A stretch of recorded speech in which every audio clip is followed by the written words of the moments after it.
He's a proven stayer, and I think he's got a great chance. He could outrun his massive odds of 66s. That's the winner, yeah. Ted Walsh knows how to target one for the race. Tasting the Gold Cup, rated winner. Jumps well, stays well. Hi lads, I fancy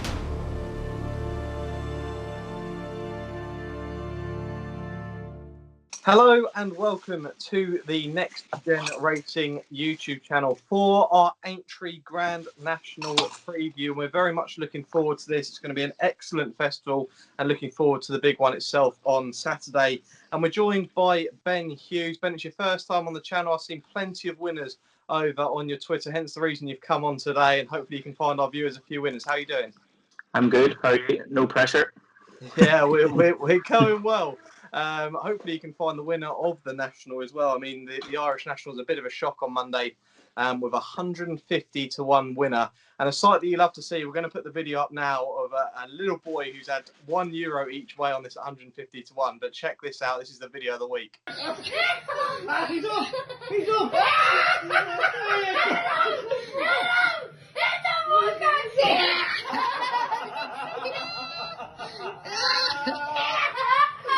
Big man!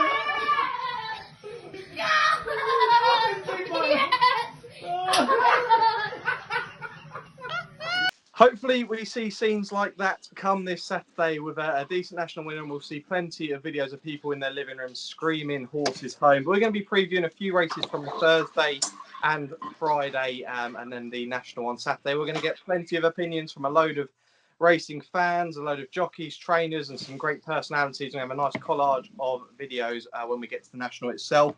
And at the end of this video, we've also got a preview of the Masters, which is this weekend, where we're joined by George Cody, who's going to be giving his selections for the golf this weekend. But we'll kick things off with the race, the 4-year-old Juvenile hurdle race on Thursday at 2:20. Monmoral, the 10 to 11 favourite here, very short price Jack. I mean, he's been destroying his rivals since coming over from France, and he did it very, very impressively, beating Naslam at Haydock last time out. But you've also got Adagio in here, I think, has got the better form, second in the Triumph Hurdle at Cheltenham, and has also beaten Naslam at Chepstow, being that was on fairly heavy ground.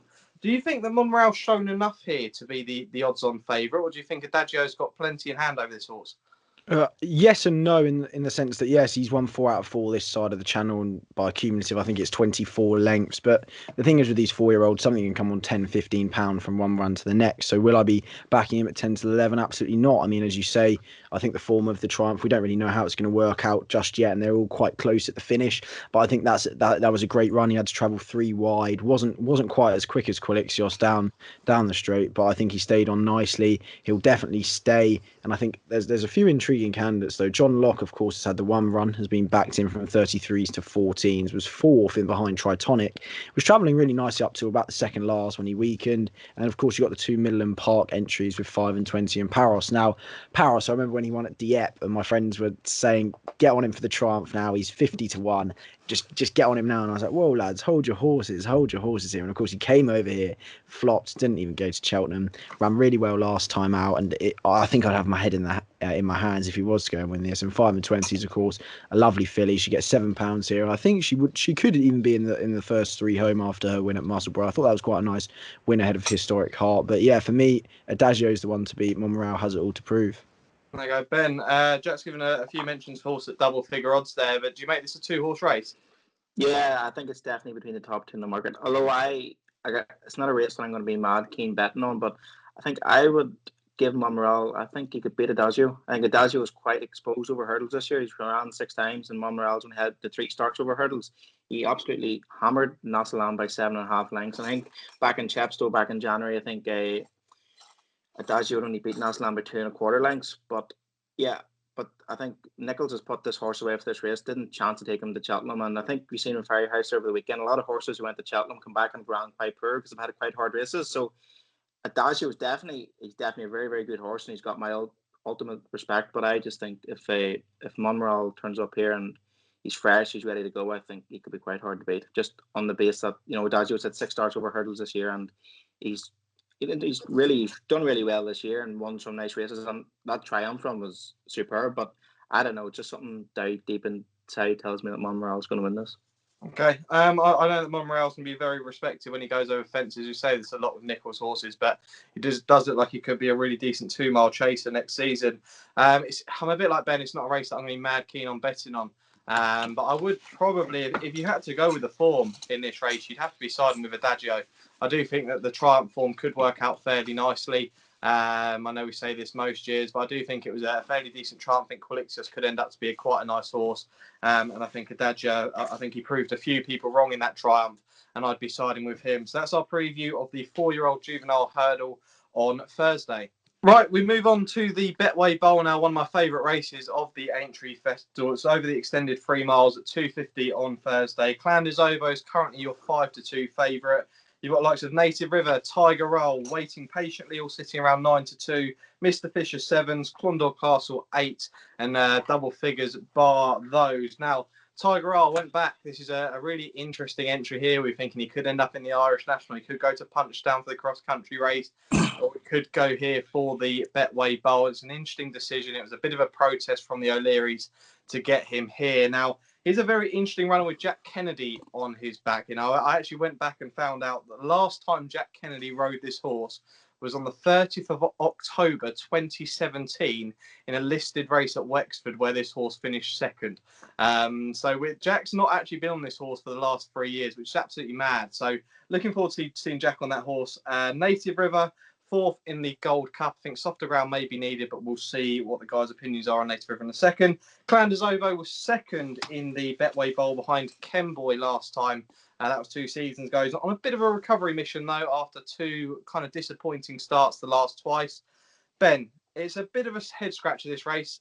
We said it while we were sort of talking before previewing this, but very difficult. It'd be lovely to see Tiger Roll go in, but do you think he's got a real tough test on his hand? Yeah, he's got a tough test. It's actually quite funny you say a bit of a head scratcher, because my first line of my notes is bit of a head scratcher. This one for sure. It's like nearly, it's as if we were having a conversation in our heads. But yeah, I don't know. It's just obviously a protest from the O'Learys, isn't it? You know, Tiger Roll, he'd be really interesting if he was in the national this year, wouldn't he? He would. So After, like, I totally read this horse. Also, if you watch some of my content for the cross country, I was like, Easyland won't be beat. I was like, Tiger Roll is absolutely no chance in this. After that Navan run, I was like, this horse has got no chance. Although in saying that, there, I think 3 miles at this stage for him is probably a wee bit too on the sharp side for him now.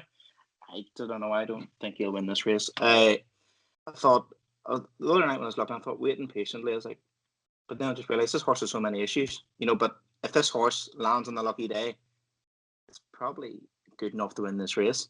I Native River, as you said before, he needs a softest ground, and also he's had a really, really hard race in the Gold Cup there a few weeks back. So I don't know. Sometimes I just think with these horses running absolute belters at Cheltenham, coming to Aintree 3 weeks later is an awful tough ask. I'm going to give one last chance to Clan des Ovos. I don't know why. I'm just going to give him one last chance. I know he should have been Secret Investor the last time, but I think the headgear hopefully sharpens him up. He made a lot of, see the King George this year, he made so many jumping mistakes. And yeah, I don't know. But I just think that he should handle the ground. He's jumping let him down the last time, and you know, this isn't a race. It's a race with a lot of classy horses, but some of them are getting a wee bit past in their day. So I think he's definitely the one who's going to win it. I'm quite confident he could get his head in front this time. The horse on the recovery mission. Just quickly, I actually asked Jack this question. I think it was about a week ago now. But Tiger Roll, what price would you need to be backing him if he were in the Grand National this year off the weights that he was scheduled to be off of? What would you be going with? What price would you need to take about this horse for a national? What would you be hoping he'd be at? 7-8 to 1. Yeah, that's what I'd say. I mean, if he was 7 or 8 to 1 this year, I think I'd actually be backing him. He'd been actually cracking each way about. Yeah, he really would. It's a massive shame that we're not going to be seeing him here. I'm actually really disappointed that we're not seeing this horse. It's actually quite sad, because I do think that after that performance, he actually seems like quite a well handicapped horse in that race now. You know, he's won it twice. He goes over those fences so well, and he stays for days. And it is a shame. But Jack, will you be siding with the Tiger here, or have you sort of moved elsewhere? There's plenty of horses who have the ability to win this race. Yeah, it's funny you say about head scratcher, because I've also got that on my notes. A bit of a head scratcher. It's funny. We literally all just did it there. It's near as if we've done our notes together. yeah, exactly. No, it's a bit of a minefield, but nonetheless, it's a great race. I probably won't be backing anything myself, but Clandezobo, I gave him the last chance in the Devon Chase. He just doesn't want to battle. He wants to win something by 20 lengths, or he wants to win something at Kempton. I just couldn't personally back him again, knowing that he wouldn't, like, he couldn't get the better of Secret Investor. And but the stat which I quite liked is the last 7 winners of this all came from the Gold Cup. And it's funny you say, Ben, that they sometimes need the Gold Cup, they need the run before their next run after the Gold Cup. But although Native River probably won't like the ground, I mean, it was good to soft on the Friday at Cheltenham, and he still ran very well, taking plugging on to take off Frodon. I mean, when you were watching the Bryony Frost footage of like the onboard footage, he actually came past quite well. I thought, of course, he's won the Many Clouds Chase here and the Novices Chase, which is now 5 years ago. Can you imagine that? He won it 5 years ago, the Novices Chase. It literally feels like yesterday. But anyway, I mean, the one shame, if he were to win, is that there would be no Dickie Johnson on board.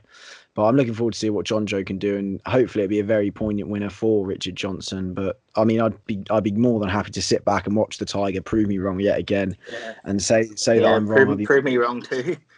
Yeah, exactly. But for me, I'd probably just be siding with Native River. Be a good one to watch the Betway Bowl. It really will. I'd actually be siding with. I'd give it a chance to waiting patiently. A horse that does have his issues, but like I say, a horse that does have plenty of ability to win a race like this. Second in the King George, third in the Clarence House, and I just think that Ruth Jefferson has laid this horse out. This has been the prime target all season for this horse. And I'm going to give him a major chance. And Brian Hughes having a big winner. We don't often get to speak about Brian Hughes in this channel with regards to the big races, because when you've got all the big meetings going ahead, he's usually up north somewhere riding a 6-timer. But I do think that he's going to be having a huge chance aboard this horse. So that's our opinions on the Betway Bowl on the Thursday. Right, on to the big hurdle race on day one of the festival. That's the Aintree hurdle at 3:25 over 2.5 miles. McFabulous is your 3-1 favourite. Abacadabras is 7-2. Jason the Militant 9-2. Brewing Up a Storm 5. Song for Someone 13-2. Bouvardere is 10s and 12-1. Bar those. Jack, I'm going to come to you first here. McFabulous beaten by Brewing Up a Storm in the National Spirit hurdle at the mighty Fontwell. But there's such a difference in price. Can you see why? Yeah, I can personally. I mean, he was giving Brewing Up a Storm £6 on the day, and I don't think he ever travelled. He didn't jump very well. He had to be niggled along quite early. When he came to the all-weather section of the Fontwell track, he had to travel about 3 wide, and he was just never on the bridle for that long. Went towards the back end of the race, and I do think he is the right favourite. It's been the plan for a long time. I get the case for Brewing Up a Storm. He won that very nicely up the Fontwell Hill.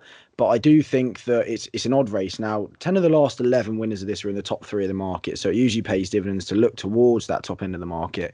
But also, 10 of the last 11 winners were rated 159 or higher, and we've got so many off 158 or below. The only one who actually fits that criteria is Silver Streak off 163. Now, I thought that was quite interesting. But, of course, you have those coming from the Champion hurdle, but I do think this could turn into a staying contest, because you've got the likes of Not So Sleepy and Silver Streak, and they're going to go at that pace, although it's over 2.5 miles. Now, that is my concern with Abacadabras. Now, of course, he's a half brother to Tequilas, who won over 2 mile free in France, but I do think 2.5 will be at the upper end of his what he can do.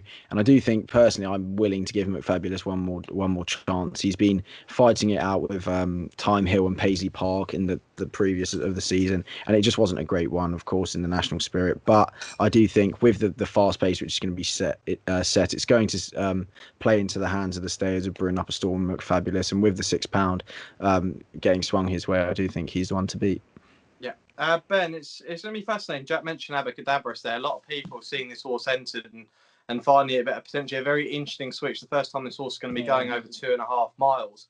Now, I've looked at it, and this day could be a bit of a lottery day with regards to the selections I put up, but it's almost like I'm going with horses that have the ability to win races, but potentially just have a few things against them that might stop them. Would you give Abacadabras a chance? Would you be with the 2 from the National Spirit?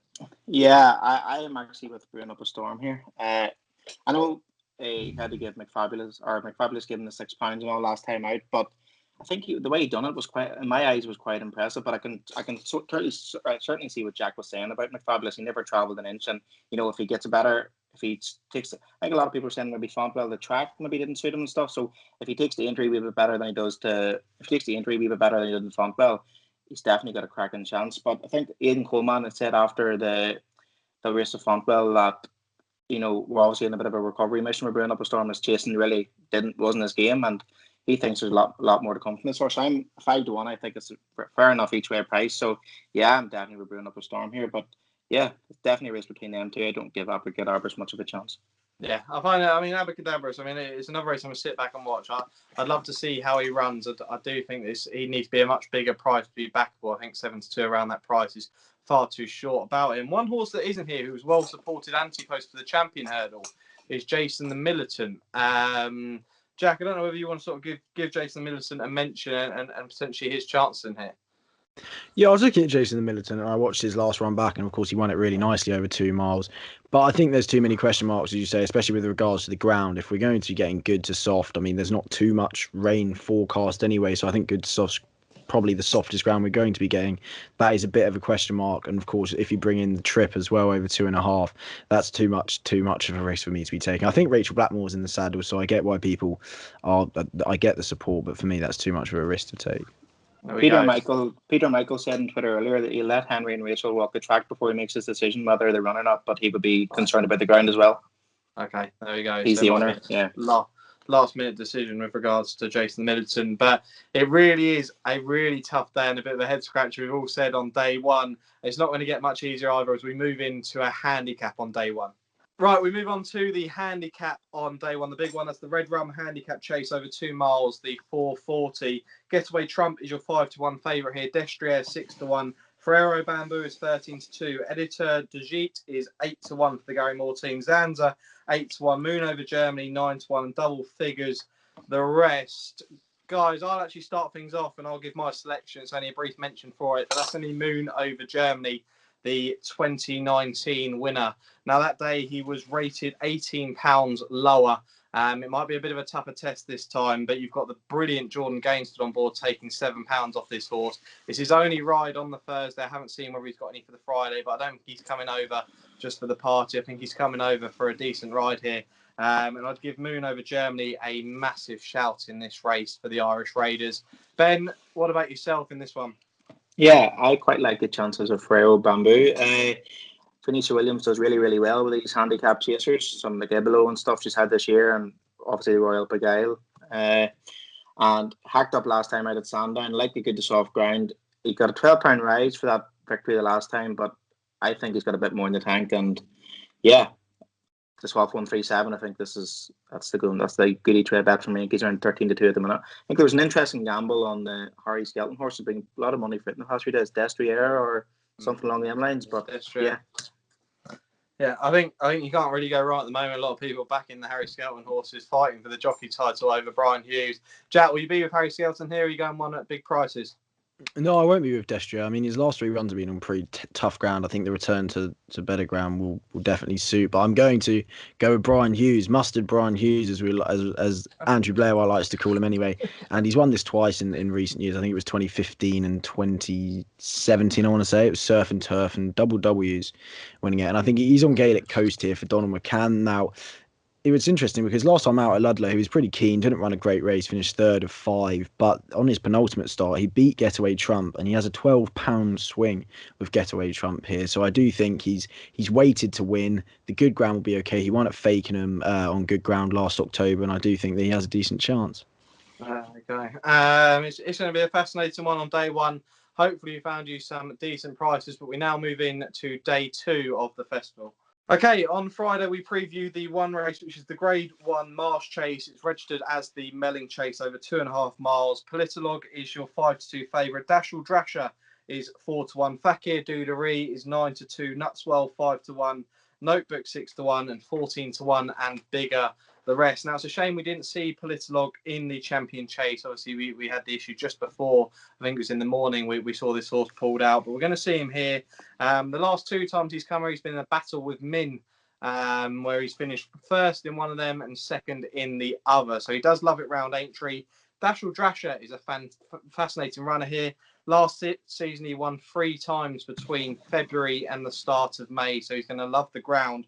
And he seems on a really decent run of form and a real improving horse. But The one in here that we've all discussed and we all said has a decent chance of going here was pulled out on Monday, and that's Fakir Dudery, who is a very impressive second behind Alaho in the Ryan Air. Now, I won't give too much of a mention. I do like this horse. I'll let the guys talk about this. But the one worry, Ben, with this horse is the fact that with 38 runners in the last 14 days, Joseph O'Brien is operating at a 0% strike rate. Will that affect your selection at all?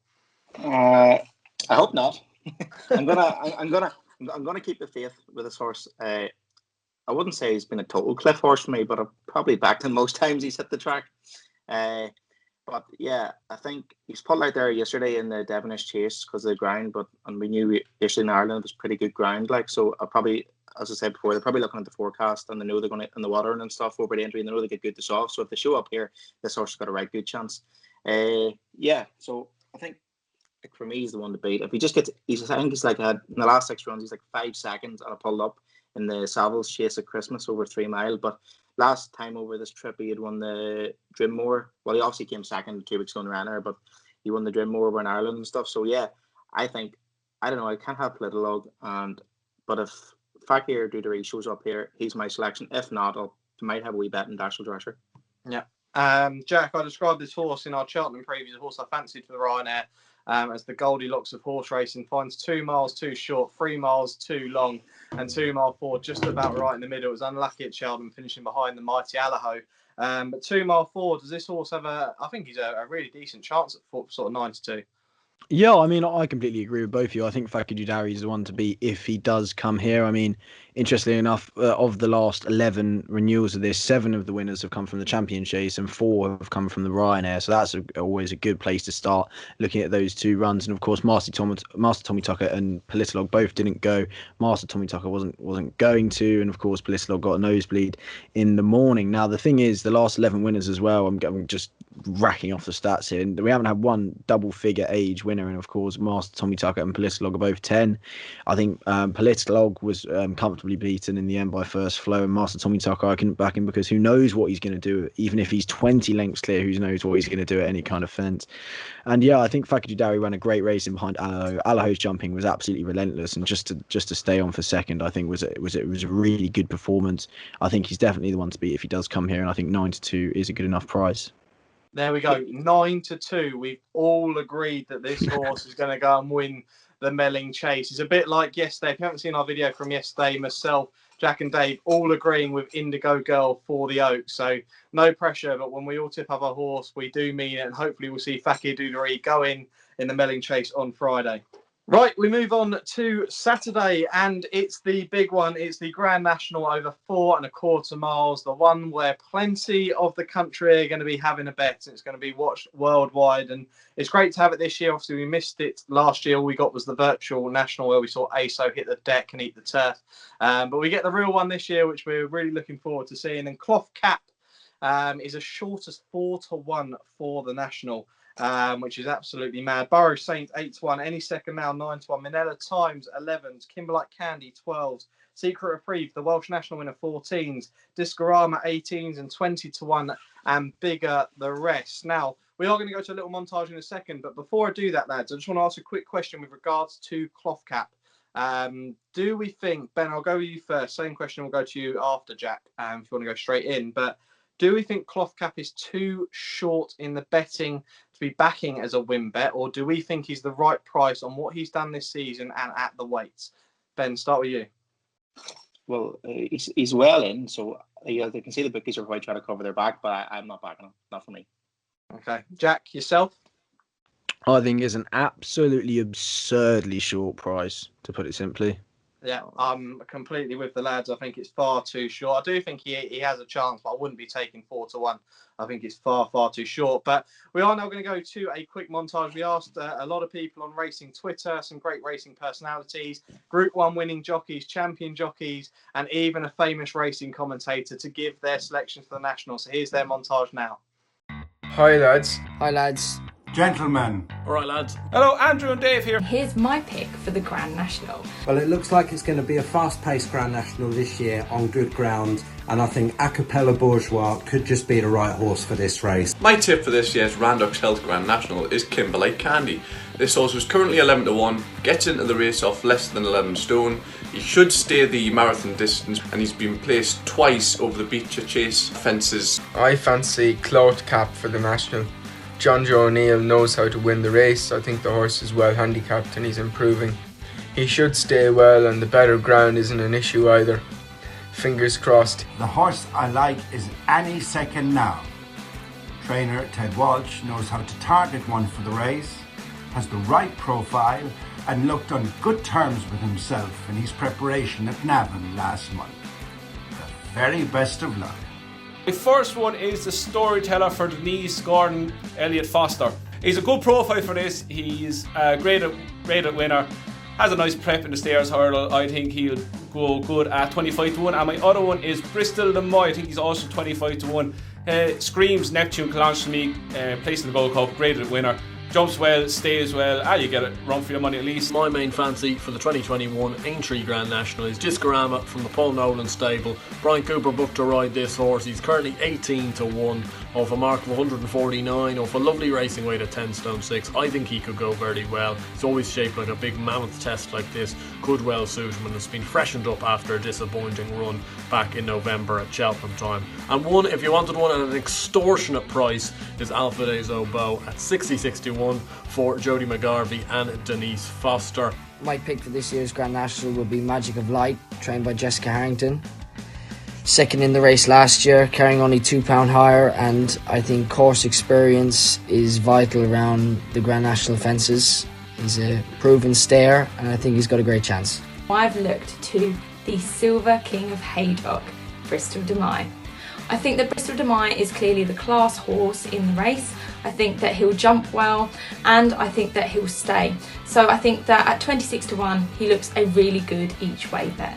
My selection for the 2021 Grand National is the Richard Hobson trained Lord de Maynil. It's currently priced at 33 to 1 with most bookies, 40 to 1 with William Hill. I think any doubt about stamina has been proven. He's won over 3.5 miles last time out at Haydock. He's come second over 3 miles 6. I think the step up and trip, he'll revel it.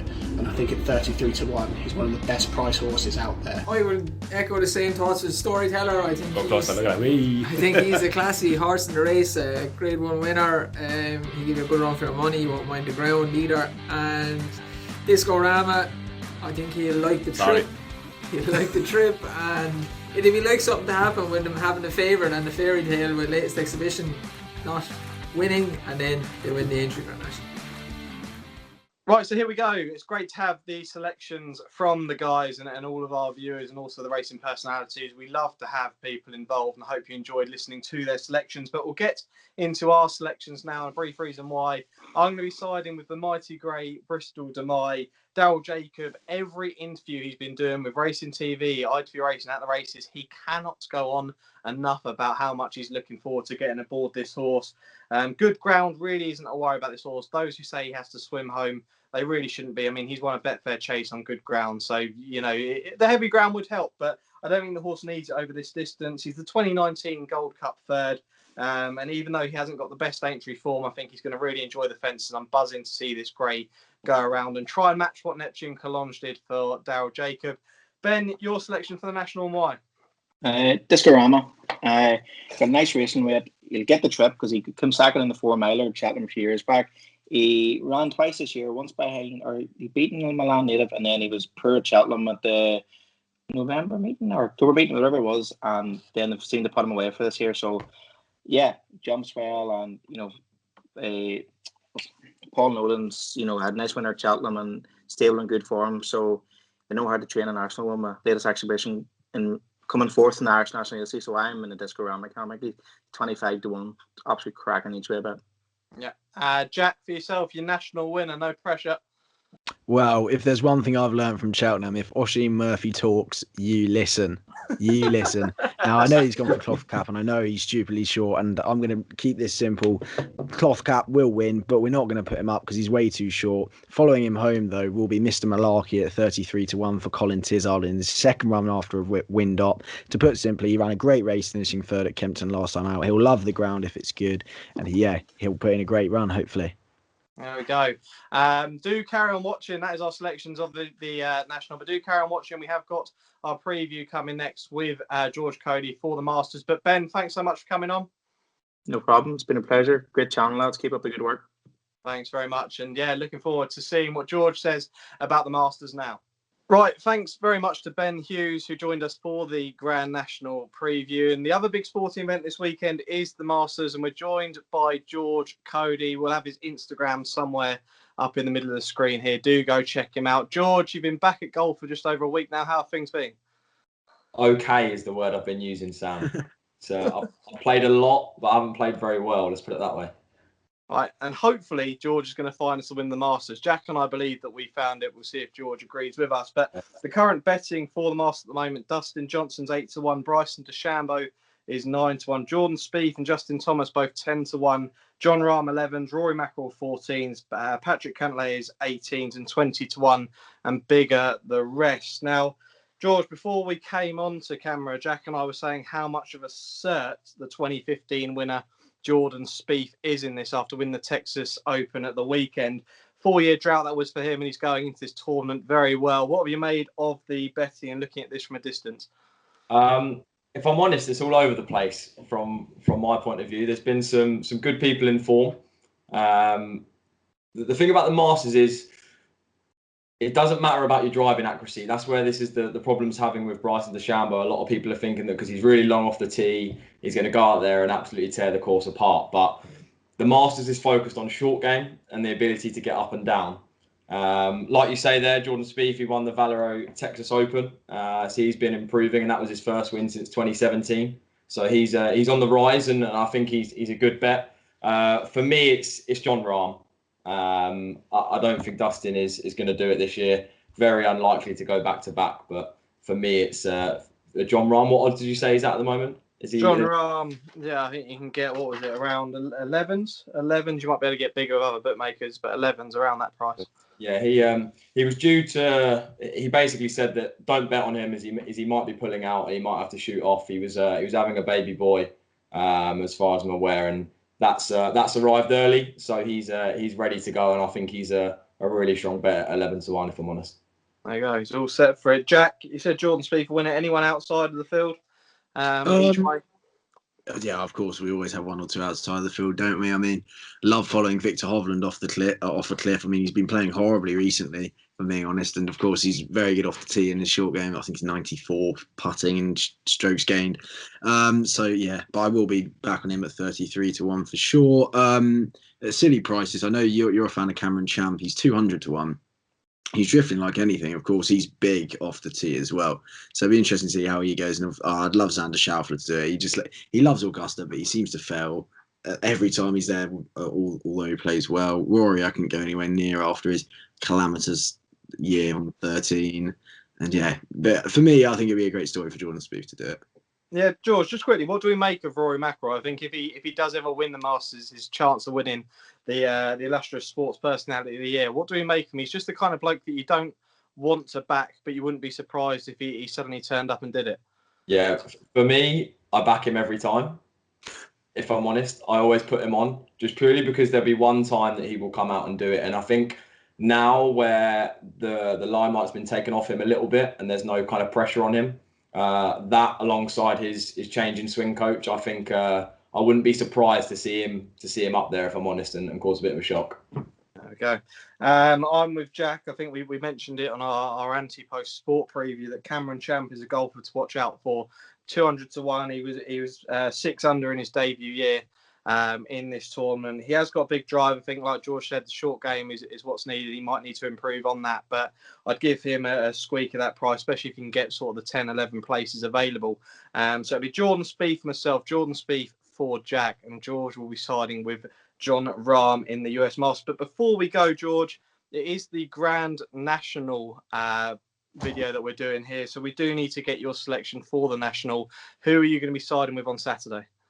I'm not going to give you any info as to why, but we'll tune back in after the National and we'll make everyone rich. I'm going to go with Some Neck. Some Neck, who was second in the cross country at Cheltenham, where I was well on this horse, and he does stay for days. So Some Neck will be for Cody. Was he third? I think so.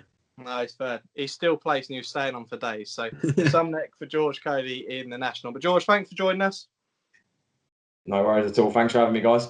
Yeah, and we will see you on Tuesday for our feature video.